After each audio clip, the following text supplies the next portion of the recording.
അടുത്ത് വരുന്ന ഒട്ടുമിക്ക പേഷ്യൻസും പറയുന്ന ഒരു കാര്യമാണ്, അവർ വളരെ കുറച്ചേ ഭക്ഷണം കഴിക്കുന്നുള്ളൂ, എന്നാലും പെട്ടെന്ന് തടിക്കുന്നുണ്ട്. അവർക്ക് കുറച്ച് ദൂരം നടക്കുമ്പോഴേക്ക് വല്ലാതെ കിതപ്പ് അനുഭവപ്പെടുന്നു. ഇതുവഴി അവർക്ക് സമൂഹവുമായിട്ട് ഒറ്റപ്പെട്ട് വേറിട്ട് നിൽക്കേണ്ട അവസ്ഥകൾ വരെ വരാവുന്നതാണ്. ഇതൊക്കെ അവരുടെ മാനസികാവസ്ഥയെ ഭയങ്കരമായിട്ട് ബാധിക്കുന്നതാണ്. കൃത്യമായിട്ടുള്ള ആഹാര രീതിയും ചിട്ടയായിട്ടുള്ളൊരു ഭക്ഷണക്രമവും കൊണ്ട്, കൃത്യമായിട്ടുള്ള ഉറക്കവും കൊണ്ട് നമുക്ക് ഒബിസിറ്റി, അതായത് നമ്മുടെ അമിതവണ്ണത്തെ നിയന്ത്രിക്കാവുന്നതാണ്. ഹായ്, ഞാൻ ഡോക്ടർ അംബ്ലി, Q1 ഹെൽത്ത് കെയറിലെ ലൈഫ് സ്റ്റൈൽ ഫിസിഷ്യനാണ്. നമ്മുടെ അടുത്ത് വരുന്ന ഒട്ടുമിക്ക പേഷ്യൻസും പറയുന്ന ഒരു കാര്യമാണ്, അവർ വളരെ കുറച്ചേ ഭക്ഷണം കഴിക്കുന്നുള്ളൂ, എന്നാലും പെട്ടെന്ന് തടിക്കുന്നുണ്ട്. അവർക്ക് കുറച്ച് ദൂരം നടക്കുമ്പോഴേക്ക് വല്ലാതെ കിതപ്പ് അനുഭവപ്പെടുന്നു, ശ്വാസം മുട്ടൽ അനുഭവപ്പെടുന്നു, അധിക നേരം നിൽക്കാൻ വയ്യ. ഇതൊക്കെ നിങ്ങൾക്ക് ഒരുപക്ഷെ ഒബിസിറ്റി, അതായത് അമിതവണ്ണം കൊണ്ടുവരാവുന്ന പ്രശ്നങ്ങളാണ്. എന്താണ് ഒബിസിറ്റി, അമിതവണ്ണം, അതെങ്ങനെയൊക്കെ വരാം, ആരിലൊക്കെ വരാം, എങ്ങനെ നമുക്കിത് കൺട്രോൾ ചെയ്യാമെന്ന് നമുക്ക് നോക്കാം. ഒബിസിറ്റി അഥവാ അമിതവണ്ണം നമ്മൾ വെറും വെയിറ്റ് വെച്ച് മാത്രമല്ല നമ്മൾ കാൽക്കുലേറ്റ് ചെയ്യുന്നത്. അതിന് ഹൈറ്റും കൂടി വെച്ചിട്ട് നമ്മൾ BMI, അതായത് ബോഡി മാസ് ഇൻഡെക്സ് എന്ന് പറയുന്ന ഒരു സൂചിക വെച്ചിട്ടാണ് നമ്മൾ ഒരാളെ അമിതവണ്ണം ഉള്ള ആളായിട്ട് കണക്കാക്കുന്നത്. എങ്ങനെയാണ് നമ്മളിത് കാൽക്കുലേറ്റ് ചെയ്യുന്നതെന്ന് നോക്കാം. Weight in kilogram divided by height in meter square, ഈ വെച്ചിട്ടാണ് നമ്മൾ ബോഡി മാസ് ഇൻഡെക്സ്, ഇത് സൂചിക വെച്ചിട്ടാണ് നമ്മൾ വണ്ണം, ഒരാളുടെ വണ്ണം കണക്കാക്കുന്നത്. ഇത് 18 മുതൽ 25 വരെയാണെങ്കിൽ നമ്മൾ നോർമൽ ലെവലിലായിട്ടാണ് കണക്കാക്കുന്നത്. 18-ൽ താഴെയാണെങ്കിൽ നിങ്ങൾ അണ്ടർ വെയ്റ്റ്, അതായത് നിങ്ങൾക്ക് വെയ്റ്റിൽ കുറവാണെന്നാണ് സൂചിപ്പിക്കുന്നത്.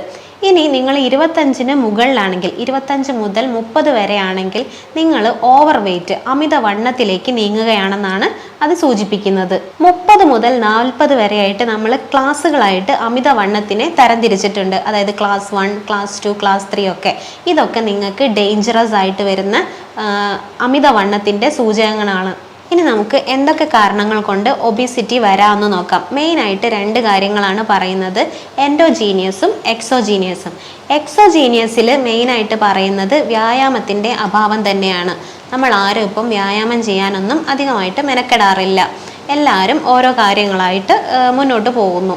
കൂടാതെ തെറ്റായിട്ടുള്ള ഭക്ഷണ രീതി, അതും നമുക്ക് ദോഷകരമാണ്. ഇത് നമ്മളിൽ കൂടുതൽ കൊഴുപ്പടിയാനും കാർബോഹൈഡ്രേറ്റിൻ്റെ മെറ്റബോളിസം കുറയാനും അങ്ങനെ നമ്മളിൽ കൂടുതലായിട്ട് ഫാറ്റ് ഡെപ്പോസിഷൻ വരാനും ഒക്കെ കാരണമാവുന്നുണ്ട്. ഇനി പറയുന്നത് എൻഡോജീനിയസ് ആയിട്ടുള്ള കാര്യങ്ങളാണ്. അത് നിങ്ങൾക്ക് ചിലപ്പോൾ ചില രോഗങ്ങളെ കൊണ്ട് വരാവുന്നതാണ്. ഇനി നിങ്ങൾ ചിലപ്പോൾ ഹൈപ്പോതൈറോയിഡിസം ഒക്കെ ഉള്ള ആളാണെങ്കിൽ നിങ്ങൾക്ക് ചിലപ്പോൾ വണ്ണം വയ്ക്കാനുള്ള സാധ്യത അധികമാണ്. അല്ലെങ്കിൽ നിങ്ങൾ ഹോർമോണൽ ഇംബാലൻസ് ആയിട്ടുള്ള PCOD ഒക്കെ വരികയാണെങ്കിൽ നിങ്ങൾക്ക് ചിലപ്പോൾ തടി വയ്ക്കാനുള്ള ഒരു ടെൻഡൻസി കൂടുതലായിരിക്കും.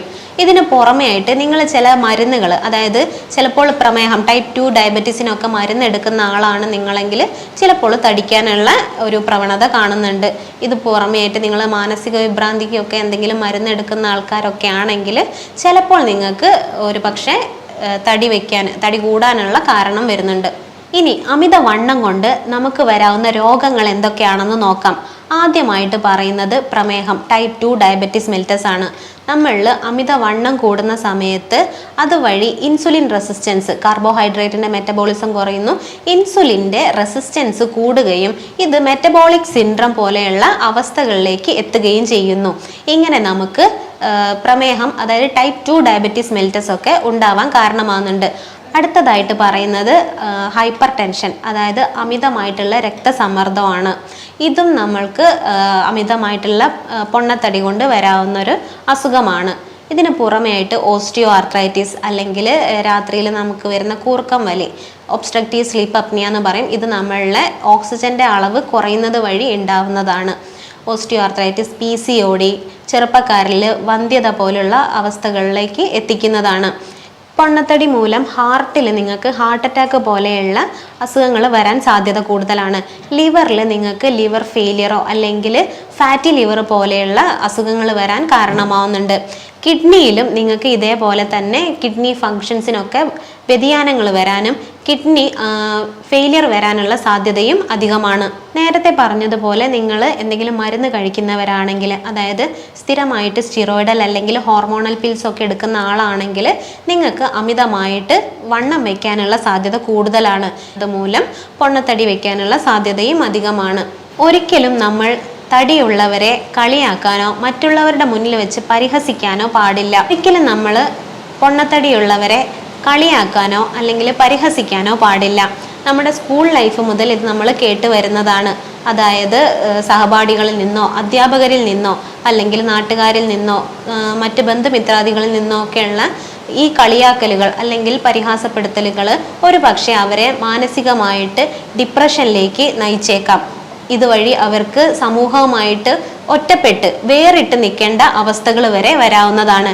ഇതൊക്കെ അവരുടെ മാനസികാവസ്ഥയെ ഭയങ്കരമായിട്ട് ബാധിക്കുന്നതാണ്. അമിത വണ്ണം ഉള്ളവരിൽ സെക്ഷൽ ലൈഫ് പോലും കാര്യമായിട്ട് സാറ്റിസ്ഫൈ ചെയ്യാൻ പറ്റാത്ത അവസ്ഥയിലേക്ക് എത്തുകയും ഇതും അവരെ കടുത്ത മാനസിക സമ്മർദ്ദത്തിലേക്ക് എത്തിക്കുകയും ചെയ്യുന്നു. ഇനി നമുക്ക് എന്തൊക്കെ ചെയ്തുകൊണ്ട് നമ്മുടെ ഒബിസിറ്റി അമിതവണ്ണം കുറയ്ക്കാമെന്ന് നോക്കാം. ആദ്യമായിട്ട് നിങ്ങൾ കോൺഫിഡൻസ് ലെവല് ഉയർത്തുക എന്നുള്ളതാണ് ചെയ്യേണ്ടത്. നിങ്ങളെ കൊണ്ട് നിങ്ങളുടെ ശരീരഭാരം കുറയ്ക്കാൻ പറ്റുമെന്ന് നിങ്ങൾ ഉറച്ച് വിശ്വസിക്കുക. പിന്നെ നിങ്ങൾ ഒരു ഗോൾ സെറ്റ് ചെയ്യാതിരിക്കുക. അതായത് 2 ആഴ്ച കൊണ്ട് ഞാൻ ഇത്ര കുറയ്ക്കും, 3 ആഴ്ച കൊണ്ട് ഞാൻ ഇത്ര കുറയ്ക്കുമെന്നുള്ള ഗോളുകളൊന്നും സെറ്റ് ചെയ്യാതിരിക്കുക. നിങ്ങളുടെ ശരീരഭാരം നിങ്ങൾക്ക് 8 മുതൽ 10% വരെ കുറയ്ക്കാൻ പറ്റുമെന്ന് നിങ്ങൾ വിശ്വസിക്കുക. അതിനനുസരിച്ചിട്ടുള്ള കാര്യങ്ങൾ, അത് വ്യായാമമായിക്കോട്ടെ, ആഹാരശീലങ്ങളായിക്കോട്ടെ, ഉറക്കം, ഇതൊക്കെ നിങ്ങൾക്ക് ഫോളോ ചെയ്താൽ നിങ്ങളുടെ ശരീരഭാരം നിങ്ങൾക്ക് തന്നെ കുറച്ച് കൊണ്ടുവരാവുന്നതാണ്. ഭക്ഷണത്തിലൂടെ നിങ്ങൾക്ക് എങ്ങനെയൊക്കെ ഒബിസിറ്റിയെ നിയന്ത്രിക്കാമെന്ന് നോക്കാം. ആദ്യമായിട്ട് നിങ്ങൾ കൊഴുപ്പടങ്ങിയിട്ടുള്ള ഭക്ഷണ സാധനങ്ങൾ, അതായത് junk food, fried food, grilled ഫുഡൊക്കെ നിങ്ങൾ പരമാവധി ഒഴിവാക്കാൻ ശ്രമിക്കുക. ബേക്കറികളിൽ നിന്ന് കിട്ടുന്ന മധുര പലഹാരങ്ങൾ, അതായത് പ്രോസസ്ഡ് ഫുഡ് ആയിക്കോട്ടെ, ടിൻഡ് ഫുഡ് ആയിക്കോട്ടെ, എല്ലാം നിങ്ങൾ പരമാവധി കുറയ്ക്കാൻ ശ്രമിക്കേണ്ടതാണ്. ഇപ്പോൾ കിട്ടുന്ന ഒട്ടുമിക്ക ബേക്കറി പലഹാരങ്ങളിലും ഹൈ ഫ്രക്ടോസ് കോൺ സിറപ്പുകളാണ് ഉപയോഗിക്കുന്നത്. ഇത് നിങ്ങൾ പരമാവധി ഉപേക്ഷിക്കേണ്ടതാണ്. കൂടാതെ നിങ്ങൾ റെഡ് മീറ്റുകൾ ഉപയോഗിക്കുന്ന ആളാണെങ്കിൽ, അതായത് ബീഫ്, പോർക്ക്, മട്ടൻ, താറാവ് തുടങ്ങിയൊക്കെ ഉപയോഗിക്കുന്ന ആൾക്കാരാണെങ്കിൽ നിങ്ങളത് പരമാവധി കുറയ്ക്കുക. ഭക്ഷണങ്ങളിൽ നിങ്ങൾ മീൻ വറുത്തത് അല്ലെങ്കിൽ ചിക്കൻ വറുത്തതൊക്കെ വറുത്തതായിട്ട് കൂടുതൽ കഴിക്കുന്ന ആൾക്കാരാണെങ്കിൽ അത് നിങ്ങളൊന്ന് പരമാവധി കുറയ്ക്കാൻ ശ്രമിക്കേണ്ടതാണ്. എണ്ണയിൽ വറുത്തതും പൊരിച്ചതുമായിട്ടുള്ള ഭക്ഷണ സാധനങ്ങൾ പരമാവധി കുറയ്ക്കുക. വീട്ടിലുണ്ടാക്കുന്ന മധുര പലഹാരങ്ങൾ അതും പരമാവധി നിങ്ങൾ ഒഴിവാക്കാൻ ശ്രമിക്കേണ്ടതാണ്. കൂടാതെ നിങ്ങൾ പാലുൽപ്പന്നങ്ങളൊക്കെ അമിതമായിട്ട് എടുക്കുന്ന ആൾക്കാരാണെങ്കിൽ അതിൻ്റെ അളവൊക്കെ ഒന്ന് കുറച്ച് കൊണ്ടുവരേണ്ടതാണ്. ഇനി നിങ്ങൾക്ക് എന്തൊക്കെ ഭക്ഷണത്തിൽ ഉൾപ്പെടുത്താമെന്ന് നോക്കാം. നിങ്ങൾ വെള്ള അരി അധികമായിട്ട് കഴിക്കുന്ന ആൾക്കാരാണെങ്കിൽ അതിൻ്റെ അളവ് ഒന്ന് കുറയ്ക്കേണ്ടതാണ്. നിങ്ങൾ 1 ബൗൾ അല്ലെങ്കിൽ 2 ബൗളൊക്കെ എടുക്കുന്ന ആൾക്കാരാണെങ്കിൽ നിങ്ങൾ ആ ബൗളിൻ്റെ 1/3 അരി എടുക്കുകയും ബാക്കി ഭാഗങ്ങൾ നിങ്ങൾ പച്ചക്കറികൾ കൊണ്ടോ അല്ലെങ്കിൽ ഇലക്കറികൾ കൊണ്ടോ നിറയ്ക്കേണ്ടതാണ്. കൂടാതെ നിങ്ങൾ സാലഡ്സുകൾ അധികമായിട്ട് ഉൾപ്പെടുത്താൻ ശ്രമിക്കേണ്ടതാണ്. അതായത് ബീട്രൂട്ട്, ക്യാരറ്റ്, സാലഡ് വെള്ളരിയൊക്കെ പോലെയുള്ളത് കൂടുതലായിട്ട് ഉൾപ്പെടുത്താൻ ശ്രമിക്കേണ്ടതാണ്. കൂടാതെ ഗോതമ്പിൻ്റെയോ അല്ലെങ്കിൽ റാഗി പോലുള്ളവയൊക്കെ ഉൾപ്പെടുത്താനായിട്ട് ശ്രമിക്കേണ്ടതാണ്. ചായ, കാപ്പിയൊക്കെ പാലുപയോഗിച്ച് കഴിക്കുന്ന ആൾക്കാരാണ് നിങ്ങളെങ്കിൽ അതൊക്കെ ഒന്ന് കുറച്ചിട്ട് ഗ്രീൻ ടീ അല്ലെങ്കിൽ കറുവപ്പട്ടയിട്ട വെള്ളമൊക്കെ നിങ്ങൾ കൂടുതലായിട്ട് ഉപയോഗിക്കേണ്ടതാണ്. ഇതിനൊക്കെ പുറമേ ആയിട്ട് നിങ്ങൾ വ്യായാമം കൃത്യമായിട്ട് ശീലിക്കേണ്ടതാണ്. ഡെയിലി നിങ്ങൾ വ്യായാമം ചെയ്യുന്നത് വളരെയധികം നല്ലതാണ്. ആഴ്ചയിൽ 5 ദിവസമെങ്കിലും നിങ്ങൾ വ്യായാമം ചെയ്യാൻ ശീലിക്കേണ്ടതാണ്. 45 മുതൽ 1 മണിക്കൂർ വരെ നിങ്ങൾ വ്യായാമം ചെയ്യുന്നത് നിങ്ങളുടെ ശരീരത്തിന് ഒരുപാട് നല്ലതാണ്. ഡെയിലി നിങ്ങൾക്ക് ചെയ്യാൻ പറ്റുന്നത് അത് വാക്കിംഗ് ആവാം, ജോഗിങ് ആവാം, സൈക്ലിംഗ് ആവാം, അല്ലെങ്കിൽ സ്വിമ്മിങ് പോലെയുള്ള എയറോബിക് എക്സസൈസുകൾ നിങ്ങൾക്ക് ശീലിക്കാവുന്നതാണ്. അതല്ലെങ്കിൽ സൂംബ പോലുള്ള ഡാൻസ് പ്രാക്ടീസുകൾ നിങ്ങൾക്ക് ചെയ്യാവുന്നതാണ്. ഇങ്ങനെയൊക്കെ നമുക്ക് ഒബിസിറ്റിയെ ഒരു പരിധി വരെ നമുക്ക് കൺട്രോൾ ചെയ്യാൻ സാധിക്കുന്നതാണ്. നടന്നു പോകാൻ പറ്റുന്നിടത്തിലൊക്കെ നടന്നു പോകാനും ലിഫ്റ്റിന് പകരം നമുക്ക് സ്റ്റെപ്പുകൾ ഉപയോഗിച്ച് തന്നെ നമ്മൾ നടന്ന് കയറാൻ ശ്രമിക്കേണ്ടതുമാണ്. ചെറിയ കുട്ടികളിലടക്കം നമ്മളിപ്പോൾ പൊണ്ണത്തടി, അതായത് ഒബിസിറ്റി കണ്ടുവരുന്നുണ്ട്. അതായത് സ്കൂൾ വിട്ട് വന്ന് കഴിഞ്ഞിട്ടുണ്ടെങ്കിൽ ഇവർക്ക് ടിവിയോ അല്ലെങ്കിൽ മൊബൈലോ കണ്ട് സ്നാക്സ് കഴിച്ചുകൊണ്ടിരിക്കുന്നതായിരിക്കാം അവരുടെ ശീലം. ഇത് ഒഴിവാക്കിയിട്ട് അവരെ നമ്മൾ കളിക്കാനായിട്ട് അവരുടെ സുഹൃത്തുക്കളോടൊപ്പം വിടേണ്ടതാണ്. ഇങ്ങനെയൊക്കെ നമുക്ക് അവരിലെ പൊണ്ണത്തടി കുറയ്ക്കാവുന്നതാണ്. നിങ്ങൾ അമിതമായിട്ട് പുകവലിക്കുന്ന ആളാണെങ്കിൽ അല്ലെങ്കിൽ മദ്യപിക്കുന്ന ആളാണെങ്കിൽ അത് ജീവിതത്തിൽ നിന്ന് പരമാവധി അവോയ്ഡ് ഒഴിവാക്കാനായിട്ട് നിങ്ങൾ ശ്രമിക്കേണ്ടതാണ്. മദ്യപിക്കുന്ന ഒട്ടുമിക്ക ആൾക്കാരിലും പൊണ്ണത്തടിയും അതുമായിട്ട് ബന്ധപ്പെട്ട് മറ്റ് അസുഖങ്ങളും കണ്ടുവരുന്നുണ്ട്. ഇതിനൊക്കെ പുറമെ ആയിട്ട് നിങ്ങൾ ഉറക്കം, നേരത്തെ കിടന്ന് നേരത്തെ എഴുന്നേൽക്കുന്ന ശീലത്തിലേക്ക് എത്തേണ്ടതാണ്. രാത്രി വൈകി കിടക്കുകയും രാവിലെ വൈകി എഴുന്നേൽക്കുകയും ചെയ്യുന്നവരിൽ ഉന്മേഷക്കുറവും എനർജി ലെവലും ഒക്കെ ലോ ലെവലായിട്ടാണ് നമ്മൾ കണ്ടുവരുന്നിട്ടുള്ളത്. അതിനായിട്ട് നിങ്ങൾ ഉറക്കം മസ്റ്റായിട്ട്, അതായത് എന്നും ഒരു 7-8 മണിക്കൂർ നിങ്ങൾ ഡെയിലി ഉറങ്ങേണ്ടതാണ്.